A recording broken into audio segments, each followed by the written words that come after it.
Welcome to an all-new episode of Get Lit with Lianna, the podcast.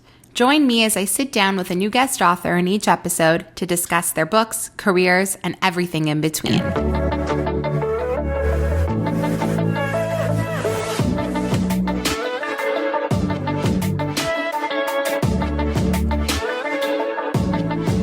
Today I'm joined by debut romance author Kate Goldbeck to talk about her new book, You Again. This was such a fun conversation. I love chatting with Kate about the inspiration behind this story and how much of When Harry Met Sally played a part in the story. Obviously, we talked about the diverse representation in this book, from the Jewish backgrounds to the different types of sexuality and so much more. This was a really insightful conversation, and it was such a great chat. I hope you'll love it. So without further ado, my conversation with Kate Goldbeck starts right now. Welcome, Kate, to the podcast. I'm very excited to have you here. Obviously, I just read your debut novel, You Again, and I'm so excited to get to chat about it with you today. But let me first ask you, I guess, take me back to like the beginning. Obviously, this is your first published romance. Forgive me if I'm wrong, but I think this is the case. So no, that's correct. so take me back. Like, how did kind of all of this sort of happen with your writing career in general, not necessarily specifically this story? This was the first thing I've ever really written, like period, in terms of creative writing. I about 5 or 6 years ago, I got into fanfic. First just reading it, and I was like a very enthusiastic reader, and would kind of do like really long recommendations of other fanfics. And then after a few months of doing that, I was like, oh, this might be kind of fun to try myself. And I had never really tried to write something like fiction, like prose before. I am a film person. Like, I was a film major. I've worked in film museums, and I've taken like screenwriting classes and like tried to write scripts. But I had never tried to just like write, even like a short story before. So this was like totally new for me. But I started writing fanfic, kind of just in a like, this might be fun. This is like a creative outlet. Let me try this kind of capacity. And it ended up being like 150,000 words. So it was like super long. I just kind of like kept going. And I wrote a few more fics of different lengths in the like next 2 to 3 years. So I kind of kept doing the fanfic thing. I personally love writing fanfic. It's probably more satisfying to me than writing like book 2. Wow. But yeah, that's how I started. And You Again kind of sprung out of that first fanfic. So it's basically almost like a major rewrite. Like I think my agent called it like an editorial overhaul of the original like manuscript that I did, because it's pretty different. There's a few scenes that are the same, but like many things are different and reworked. And obviously I had to cut that down from 150,000 rambly words with like just extra chapters thrown in for no reason. Yeah. So that's like kind of where it came from that first fan fiction. Wild. So how did you get a pub deal? Like, what was that whole process like? And at any point in this, I can't imagine easy process, were you like, I'm just going to try to publish this on my own? Like, I'm kind of well-versed in the fanfic world and getting things up online myself. Like, I think I could do this myself. Or were you always like, I want to try to go the traditional route? Like, what was that process like? So I never really thought about doing any of that. I didn't write it or write fanfic thinking that I would ever like publish anything, to be honest. But what happened, and this is an extremely lucky break, so I need to preface that because I'm always a little hesitant to talk about this because I feel like it's so lucky that it almost like sounds demoralizing to say it. But I think it was the end of 2019, I got a message from a reader of my fanfics, who I recognized from like the comments section. I was like, oh yeah, it's you. And she told me she was a literary agent. And did I have a manuscript? So it was like a, a total lucky break. And I know like sometimes I hate saying luck because I think women often attribute like things like that to like, oh, well, you had to write a fic that somebody liked. Yes, that's true. However, it's still there's definitely a luck aspect to it as well. But so she contacted me and I was like, oh my God, like what? And of course I had to say, I don't have any manuscript. All I have are these like fanfics. Right. But she actually agreed to meet with me. And when we met in person, she kind of like literally explained traditional publishing to me. And we did talk about self-publishing a little bit because I had some questions. Mhm. But basically, she was like, look, if you go the sort of self-publishing route, you have to be almost more of a marketer person and like a hustler than really writing. It's like almost a 50-50 split Yeah. there. And I didn't really envision myself doing that, to be honest. Okay. Fair.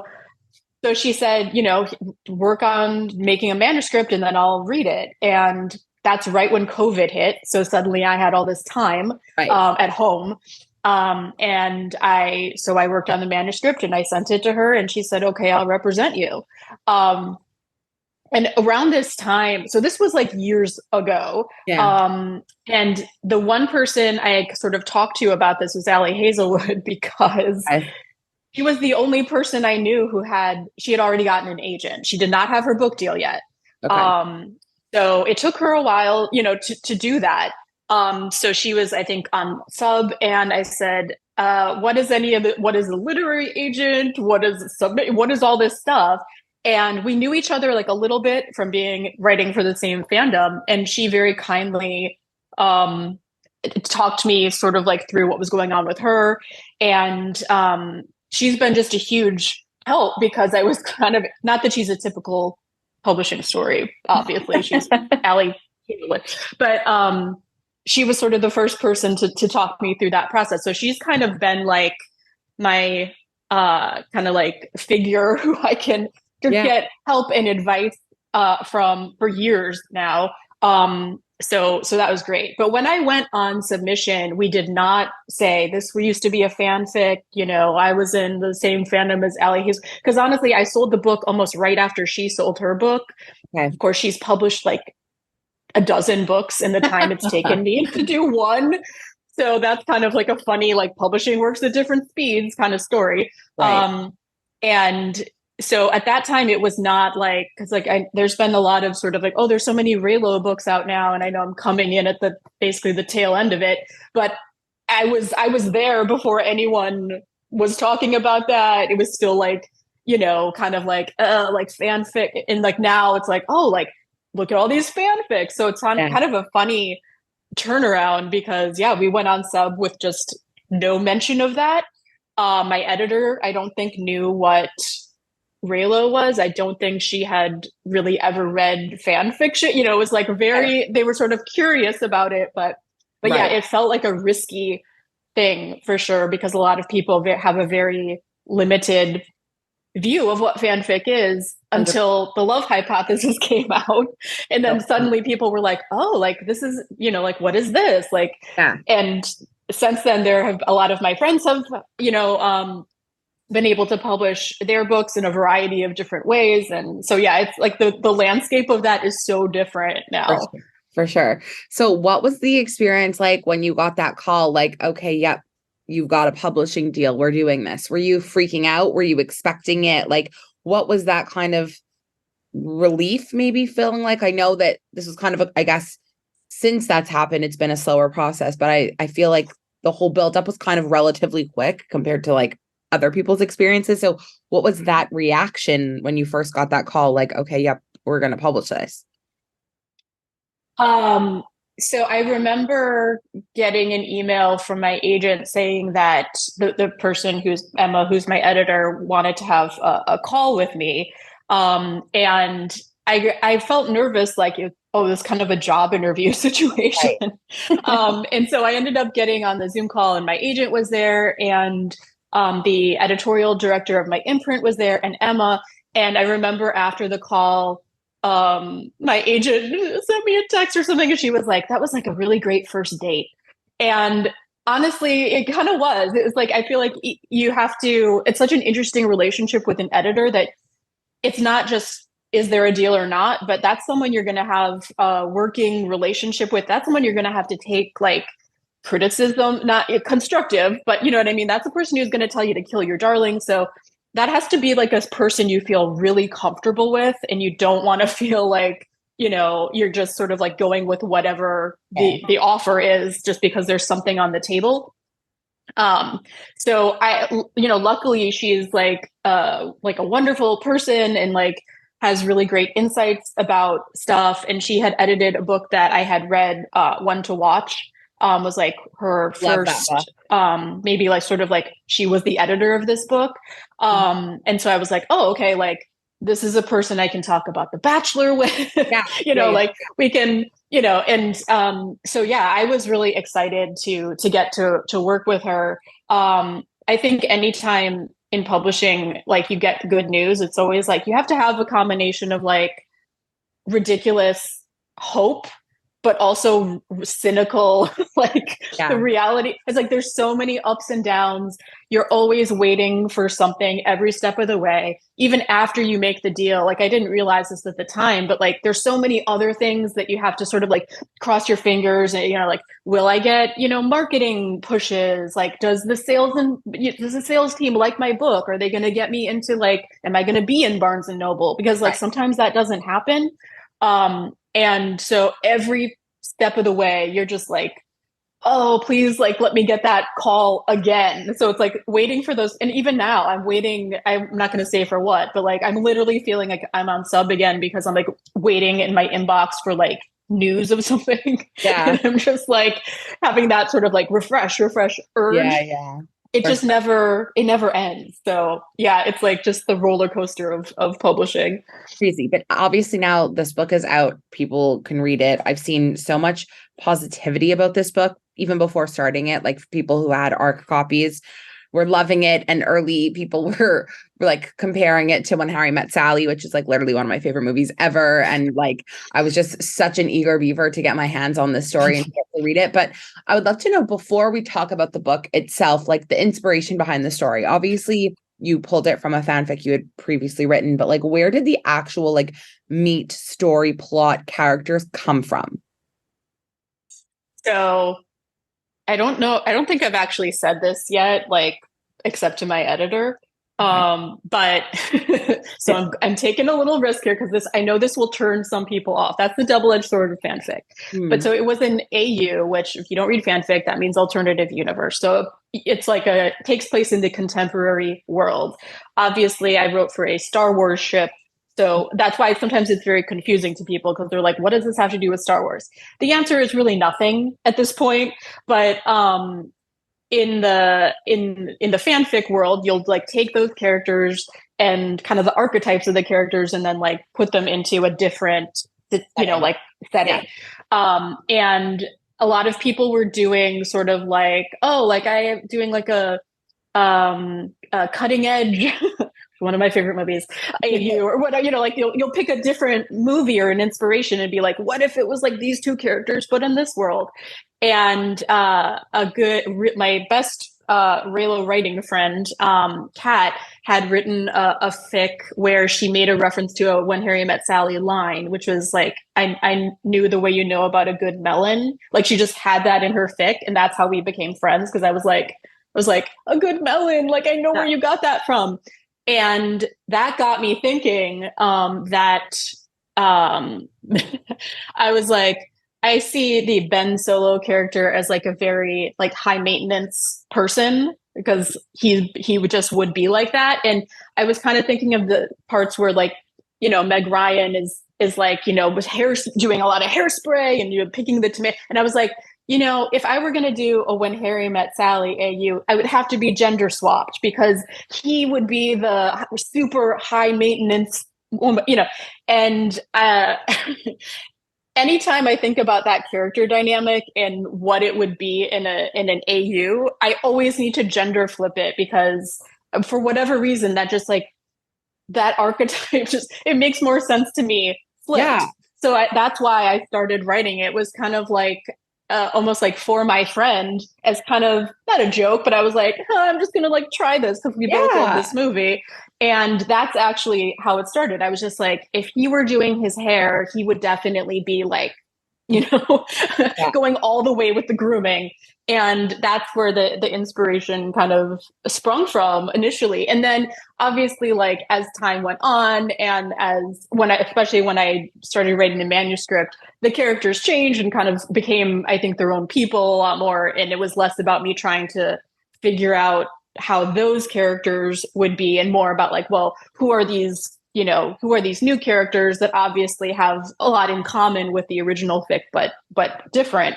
So that's where it came from. I personally love thinking about like how like playing with like gender roles in sort of like older media, because I think it's just one of the interesting things about sort of figuring out who characters are, is just kind of thinking about like, well, what would be different if this character weren't a man or a woman. And so that was just really like fun and interesting for me. Love it. Okay, so now for those who have not yet read the book, can you give a little synopsis about what You Again is about? Yeah, so I mean, it is inspired by When Harry Met Sally. So if you can read it if you have not seen the film, but if you've seen it, you might get a little bit more out of it. But essentially, it's about two people who meet a number of different times over the years and kind of have a very contentious relationship for various reasons with each other. So that's kind of the like enemies stage, but they keep meeting and they're very different. They have very different worldviews, and they always kind of have this like fiery, argumentative dynamic between them. And then years later, they meet again when they're both kind of at their lowest points. And they've both gone through breakups, and kind of in that low point for both of them, they become friends, and they have kind of like this really nice friendship for a while. And then of course feelings feelings bubble up and come up to the surface, and it becomes something more. And then they both kind of like freak out in their own ways about it. So yeah, it's kind of like I always am reluctant to use the term enemies to lovers in a contemporary romance, because I think it's really hard to do that. It's probably works better in more of a fantasy context, if they're trying to stab each other, like that's enemies to lovers. But in our kind of like contemporary rom-com world, it's kind of like enemies to friends to lovers. Mm-hmm. I love the use of tropes. I mean, you've totally like played on a million different ones. I don't know if they've all been intentional or not when you were writing the story, but are you someone that when you're going to read a book, a romance book, are you someone that kind of was like curious as to what the tropes are before you start? Or are you someone that's like, I'm going to go in blind? Like what's your stance on romance tropes? I'm 100%. I do not read for tropes, which makes me really weird in the romance world. But for me, it's all about the execution of the trope. So like, to be honest, something like fake dating, which I know is like a lot of people's favorite trope, and it can be so great. But for me, that's not like, if I'm like, oh, it's a fake dating book, honestly, my brain will probably start going like, but is there a good reason for, that's how my stupid brain is. I'm like too analytical. So, but if it's like well written and I love the voices and the characters, I will totally go with it. I hear you. So there's things like that where I'm like, like I'm not necessarily going to pick up a book just because of a trope. But on the other hand, I'll literally read anything. Okay. Hey. And if the voices are there and if I love, like what they've done, I'm totally into it. So yeah, I'm not really like a person who's super conscious of tropes, but yeah, I read pretty voraciously. So yeah, I'm in it for everything. Love that. I'm super similar in the sense that like I'll read literally anything, but I do have like my preferences. Like if I go into a book and I know that there's a love triangle, I know that it's going to be hard for me to like. That's such a controversial trope. And the thing is, you don't understand how many like romance books with a love triangle I've read that I've become obsessed with. So it's like I have this feeling where I'm like, I don't like them. And then when they're executed well, like you just said, I'm a converter. Like I'm really obsessed with them. But like I'm also the other kind of person that even if a book is getting like total ass reviews and people are hating it, but I hear that it's a second chance romance, like I'm gonna read it because I love it. romances. So I'm like, I feel like I'm a mix of like those two types, but I'm someone also that like loves to know what the tropes are in a book before I pick it up. And when I saw like the grumpy hero and I saw the like enemies to lovers and all the stuff in your book before picking it up, I was like super, super intrigued. And obviously like it was executed so well. But there's so many other parts of this book that really like drew me to the story before starting. And one of them was just the characters' names. And by immediately reading their names, I figured that they were Jewish. At least someone was Jewish in this story. Mm-hmm. And I love Mm-hmm. the Jewish representation in this story because everyone knows that I'm constantly trying to find like more Jewish romances, and especially ones that are like contemporary and like just feel very honest and like regular and normal, whatever regular or normal is to you. So Mm-hmm. tell me about your decision to have that incorporated into the story in particular and like what that was like to execute. Yeah. So that was never really even a question in my mind. And part of that is because, okay, so I'll just say my background is that I'm basically I'm half like Catholic, and I was raised Catholic, but half Jewish. And I grew up in Wisconsin, which is not a place where there are many Jews. So um they're like kind of few and far between. And then I lived in New York as an adult where it felt like Everyone's Jewish. people would take off for the it's just like, Yeah. all of a sudden it was like, oh, like I actually kind of caught up on a lot of things that I just like literally was almost oblivious to as a kid. And my longtime partner was Jewish. So he, it was like I was kind of like discovering this whole other side. And I think that When Harry Met Sally is kind of steeped in almost like a tradition. And unfortunately, I'm not even going to mention the name of the person I'm thinking, but there's a very famous, terrible director who kind of, I think, is responsible for a lot of sort of like that personality type that we see in rom-com sometimes, which is like the like Jewish main character who's very sort of like like cerebral and has a lot of anxiety, but we will not speak of him. Exactly, the neurotic. And I do have a lot of that in myself, but I think When Harry Met Sally was kind of came sort of from that tradition, I think, of sort of romance movies that featured characters who were very neurotic.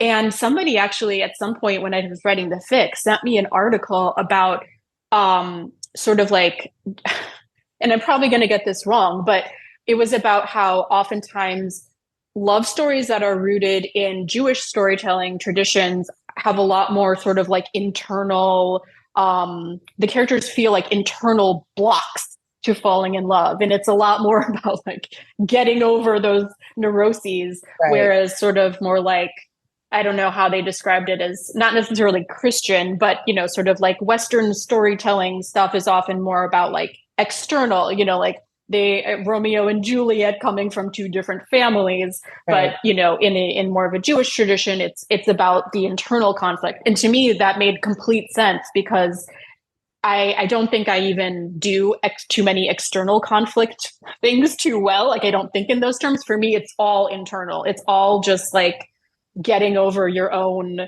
stuff and getting out of your head. And so once I read that and actually did a little bit more like research into this, I was like, oh, like this makes so much sense to me because that's how I see both of these characters. Like really their main problem is themselves. And when you look at When Harry Met Sally, it's like neither of those characters have literally anything external that's, they're both going through breakups, but, it's like we don't really know what their jobs are. We see like a friend each. It's like they don't really seem to have any other particular problems other than just getting over themselves. So it just felt like that was like a very, just like something that completely made sense to me. And I was really happy to be able to kind of pump up some of the the Jewish food aspect of it, because that is my favorite food. A deli is basically my happy place. And I also feel like a lot of those quintessential places are either in danger of closing, even in New York, which is like the place where there should be the most delis, or it's like they're on the edge, or it always seems kind of like scary. And when I was living in the East Village, there was a place that opened on our block that was like almost like a weird high end Jewish deli. They moved to Brooklyn since then, but like that always stuck in my head as like, oh my God, like just make a regular deli. Like Yeah. that, this food is not supposed to be like, like so expensive and like Yeah. ridiculously complicated. It's like people just want a corned beef sandwich. And a matzo They ball. don't want, Yeah. yes, like it's because it's the comfort, it's like there's nothing better than when somebody brings you matzo ball soup. Yeah. There's just nothing better. It's like that to me is like the ultimate expression of like caring for someone is just bring them the 100%. matzo ball. um 100%. so I was excited, and that a lot of that stuff was in the original fanfic, but Okay. by making the Josh character actually involved in sort of that food world, Yeah. it was kind of fun to get to like really dive into that a lot more. Crazy. It just felt also very like familiar to me. And like I just love when I could read a romance book that I could like relate to on another level other than like the actual relationship, when like the Mhm. world just seems familiar to me. And obviously that was the case with the story. But in addition to the Jewish representation, obviously there was some different like sexual representation in the story in terms of the relationships and of these characters. And I didn't know that going in, and I found that was like such a fun twist, like when you realize like that connection. I won't spoil it for everybody, but why was that kind of something that you wanted to include for this story? And did you feel like this story like needed it? Was it something that you were like, I haven't seen this before, so I want to include it? Like, what was the intent behind it? Because it was done so well, and it just again comes off like so normal, so regular, which it should be, but like it just flowed so well for the story. Like, tell me about that intention. Yeah, I mean, there's a couple of things there. One is like if the Ari character was going to be sort of the Harry, Mhm. um, I and love the thinking flip. about thinking So about like, dumb. well, what are his characteristics, and like besides him being Billy Crystal, who is kind of playing a lot of Billy, it's like you can't really write just a woman Billy Crystal, but it's like what is there about him? And one of his main things is that he's very sort of like he's very casual about sex, and he doesn't particularly like deal with like romantics, it's like he kind of is able to separate that out. So um for Ari, I just felt like if we were setting this story today, I don't think she would, I feel like she'd be bi or pan, or like she would just be open to Anything. anything. Mm. And that's kind of how that character would live in today's world. I think in 1989, in When Harry Met Sally, everyone is basically like a straight white presenting person. It's like it's a very sort of like narrow, of the times view. But like I think today, definitely like there would be people of all different, sexual orientations. So that was one thing. The other thing is that at the time, my partner at the time and I were kind of in like a more of like a poly open relationship, and honestly, a lot of the things that kind of the talking points around them are things that I was kind of exposed to during that relationship. So like I read a lot of books about opening up or whatever. And that is such a world where you really need to like have, constant open communication. And it's probably the most challenging thing you can attempt in a relationship is to have an open relationship. Like, and I'm not going to get into it. And we have since actually gotten divorced. So it's kind of like a funny thing for me to even talk about now. But I think honestly, a lot of it was like almost part of my way of processing and like feeling like I was kind of in control of certain, like how I was thinking about it. And a lot of it came out in um, Ari and her wife, and a lot of the things that Ari initially kind of like believes about relationships and the possibility of being open. And by the way, this is not me making any kind of judgment about that it's good or bad. I think it's not for everyone, certainly, but I think points are made on all sides. Sure. But yeah, a lot of that kind of came out of my experience being in that relationship, and me and him both like dating other people and the crazy situations that happen with just like interconnected relationships Sure. with just like a group, which is very challenging dynamics. Can't Um, imagine. but yeah, that's kind of where that came out of, and it also felt like another very 2023 thing, where that is a thing that a lot of people try and people are more open about now and talk more about. And I kind of thought it would be interesting to try and bring in kind of this different perspective on relationships. And then you have sort of the Josh character who's very much like almost like an old school, Yeah. like monogamy guy. And I relate to that too. So I think for me, it was like writing both of those characters. It was almost like those two sides of myself almost like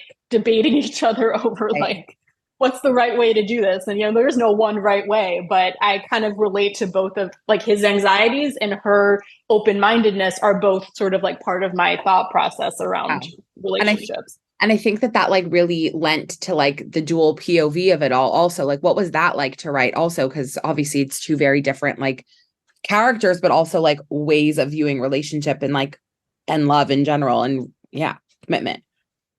Yeah. I never really, I think I knew it had to be dual POV because the film, um, I think balances the perspectives really well. And there's a lot of different like sort of techniques of filmmaking where you'll kind of rapidly switch, even in montages. There'll be like a little Sure. Sally moment, choosing the cherry tomatoes, and then there'll be a Harry moment where he's like slovenly, just like sitting there depressed. So like there's a lot of just back and forth, and I think because the film was made in sort of this collaborative way between like Nora Ephron, who is kind of more I think she put a lot of herself into Sally, which is why Sally is such a great character. And then Rob Reiner, who's the director, was kind of a little bit of the inspiration for Harry. It was kind of going through something similar at the time, and Nora Ephron incorporated a lot of him into that character. So I think in this story, there's always been a lot of like balanced, I don't want to say he said, she said, but like just Yeah. like two different characters, each with a different perspective. So I knew it would be impossible, I think, to tell the story from just one character's point Mhm. of view. And then when I was trying to figure out like when it should switch, and it does probably switch maybe too often.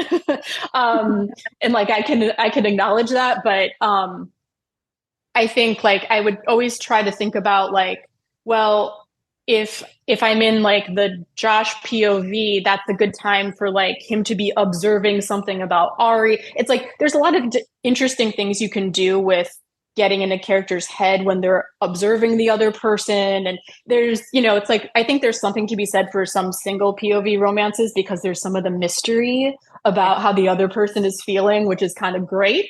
Yeah. But then in dual POV, you kind of have to find other ways to find a little bit. You don't want to know what's happening for every person at every given moment. You kind of have to figure out the right times to provide that inner monologue. So it's kind of just like a different challenge, I think. Mhm. So now that the book is out, like what are you hoping readers take away from this story in particular? Like what was the goal with this one? So, and I don't know if I kind of recognize this up front, but since I've been getting some, like feedback from Mhm. people, it became actually a lot more clear to me. And a lot of times people say, oh, like these characters are very messy. Mhm.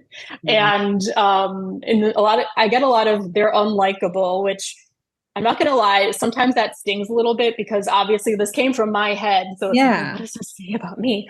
But I get it. And in romance, I think it can be tricky to use characters who aren't immediately like, you're not immediately like wanting to be friends with them at that moment. Like that is tough.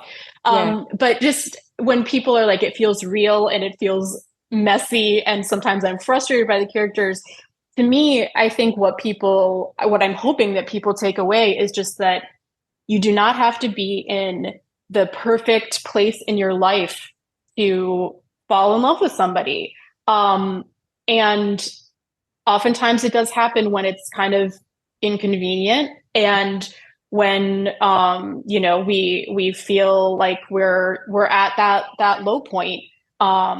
And that you don't have to be the perfect person and perfectly mentally healthy in order to, to meet a person who might be, somebody who you could, make a life with or whatever. And the weird thing is that um I don't know if I actually believed that Okay. even when I was writing it, which is kind of a weird thing to say, but I mentioned that I had gotten divorced. Yeah. And that is literally kind of what has happened to me this year. I mean, literally after the book was like almost in copy edits, like signed, sealed, delivered, it's done. I met my current boyfriend, whose name is Josh, which is a little weird. Um, and at one point, he actually did, uh, unprompted, he did bring me matzo ball soup and a black and white cookie when I was not feeling well, like after we had gone out a few times. And I was just like, he did not know anything about that kind of stuff being in the book, but like, that's when it's a keeper. Yeah. Because, I was honestly stunned, but I was in a bad place because I was kind of going through this tumultuous situation um and and I did find like love or whatever in with even though I was kind of like at this ridiculous point in my life where there was a lot of chaos happening. And kind of reading back parts of the book now, I'm like, like I guess this is kind of true for some people that when somebody is willing to love you even when you're a mess, like that's pretty special because life is full of mess. And even if you meet someone at your high point, there's going to be valleys and peaks and everything. And if it's a real solid relationship, you're going to be sticking with that person through all of those things. Sure. So yeah, it's very complicated. And I hope that people recognize a little bit of that, that kind of just like not everything is smooth sailing and sunny all Yeah. the time, but that's okay. And it's like there's possibilities out there for everyone if that's what you want. Mm. You don't have to be the perfect picture of mental health in order Sure. to be in a relationship. For sure. No, I think that this book has obviously resonated with a lot of readers. I imagine it will continue to do so. And I really loved it. And even if you have not yet seen When Harry Met Sally, which is crazy because like I can't relate to that. That's like I've watched it a million times, but still this book is totally for you and you will love it. And then you can go watch the movie and you could catch all like the nuances and you'll understand it even better. But thank you so much for taking the time to chat with me today. This was like such a treat. I loved your book and I'm so excited to see what you have going on next because I'm a fan. Thank you so much. Yeah, no, this was great.